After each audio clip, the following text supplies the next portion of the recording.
മലയാള സിനിമയിൽ 15 വർഷത്തെ അനുഭവസമ്പത്തുള്ള നടൻ. മാളികപ്പുറം എന്ന വൻ ഹിറ്റിലൂടെ 100 കോടി ക്ലബ്ബിൽ ഇടം പിടിച്ച താരം. ഏറ്റവും ഒടുവിൽ മാർക്കോ എന്ന ചിത്രത്തിലൂടെ പാൻ ഇന്ത്യൻ തലത്തിൽ ശ്രദ്ധിക്കപ്പെട്ട നടൻ. ഇത്രയൊക്കെ ആയിട്ടും ഉണ്ണി മുകുന്ദൻ എന്ന നടൻ മലയാള സിനിമയിൽ ബോധപൂർവം പാർശ്വവൽക്കരിക്കപ്പെടുകയാണോ? ഉണ്ണി മുകുന്ദന് നേരെ ഒരു ഷാഡോ ബാൻ നിലനിൽക്കുന്നുണ്ടോ?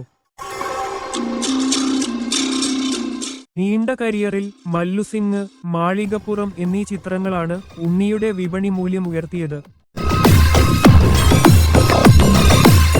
എന്നാൽ ഉള്ളിയുടെ യഥാർത്ഥ കംഫോർട്ട് സോൺ ആക്ഷൻ ആണെന്ന് തെളിയിച്ചത് മാർക്കോ ആണ്.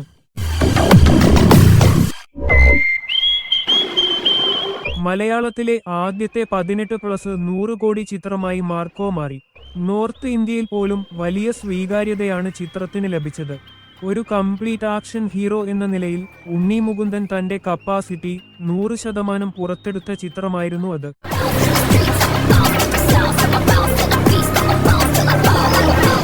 ഡ്രോപ്പ് ചെയ്യപ്പെടുന്ന പ്രോജക്റ്റുകൾ മാർക്കോയ്ക്ക് ശേഷം ഉണ്ണി മുകുന്ദന്റെ കരിയർ ഗ്രാഫ് ഉയരേണ്ടതായിരുന്നു. എന്നാൽ സംഭവിക്കുന്നത് മറിച്ചാണ്. ഗന്ധർവ ജൂനിയർ, മാർക്കോയുടെ 2ാം ഭാഗം, ജോഷി ചിത്രം, വൈശാഖ് ചിത്രം തുടങ്ങി ആരാധകർ കാത്തിരുന്ന വമ്പൻ പ്രോജക്റ്റുകളെല്ലാം അനിശ്ചിതത്വത്തിലാണ്. പാൻ ഇന്ത്യൻ റിലീസിന് ശേഷം വന്ന ഗെറ്റ് സെറ്റ് ബേബി, മിണ്ടിയും പറഞ്ഞും തുടങ്ങിയ ചിത്രങ്ങൾ തിയേറ്ററിൽ പരാജയപ്പെടുകയും OTT വിപണിയിൽ പോലും പ്രതിസന്ധി നേരിടുകയും ചെയ്യുന്നു. നിലവിൽ ഒരു മലയാള സിനിമ പോലും ഉണ്ണിയുടേതായി അനൗൺസ് ചെയ്യപ്പെട്ടിട്ടില്ല. പകരം മാ വന്ദേ എന്ന ഹിന്ദി ചിത്രത്തിലാണ് താരം ശ്രദ്ധ കേന്ദ്രീകരിക്കുന്നത്. ഇതിന് പിന്നിൽ ടാർഗറ്റഡ് അറ്റാക്ക് ഉണ്ട് എന്ന് വ്യക്തമാണ്. അഭിനയത്തിലെ പോരായ്മകളും ഡയലോഗ് ഡെലിവറിയിലെ പ്രശ്നങ്ങളും ഉണ്ണി നേരിടുന്ന സ്ഥിരം വിമർശനങ്ങളാണ്.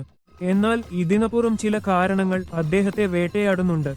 സംഘപരിവാർ രാഷ്ട്രീയത്തോട് ചേർന്നു നിൽക്കുന്നു എന്ന കാരണത്താൽ ഒരു വിഭാഗം ബോധപൂർവം ഉണ്ണിയെ മാറ്റി നിർത്തുന്നു എന്ന ആരോപണം ശക്തമാണ്. സോഷ്യൽ മീഡിയയിലും ചില ഓൺലൈൻ ചാനലുകളിലും ഉണ്ണി മുകുന്ദന്റെ നെഗറ്റീവുകൾ മാത്രം ചർച്ച ചെയ്യപ്പെടുന്നത് ഒരു പെയ്ഡ് അജണ്ടയുടെ ഭാഗമാണോ എന്ന് സംശയിക്കേണ്ടിയിരിക്കുന്നു. മറ്റ് യുവതാരങ്ങൾക്ക് ഭീഷണിയാകുന്നു എന്ന കാരണത്താൽ അദ്ദേഹത്തിന്റെ കരിയർ തകർക്കാൻ ആരെങ്കിലും ശ്രമിക്കുന്നുണ്ടോ എന്നതും പരിശോധിക്കേണ്ടതാണ്. കേരളത്തിലെ പ്രേക്ഷകർ ഒരു നടനെ വിലയിരുത്തേണ്ടത് അയാളുടെ രാഷ്ട്രീയമോ വ്യക്തിപരമായ നിലപാടുകളോ നോക്കിയല്ല, മറിച്ച് സ്ക്രീനിലെ പ്രകടനമാണ്. ആക്ഷൻ സിനിമകളിൽ ഉണ്ണി മുകുന്ദനുള്ള മികവ് മലയാളത്തിൽ മറ്റൊരു യുവനടനുമില്ല. ഒരുപക്ഷേ മലയാള സിനിമ നൽകുന്ന ഈ അപ്രഖ്യാപിത വിലക്ക് ഉണ്ണിയെ തമിഴ്, തെലുങ്ക്, ഹിന്ദി ഇൻഡസ്ട്രികളിലെ വലിയ ഒരു താരമാക്കി മാറ്റിയേക്കാം.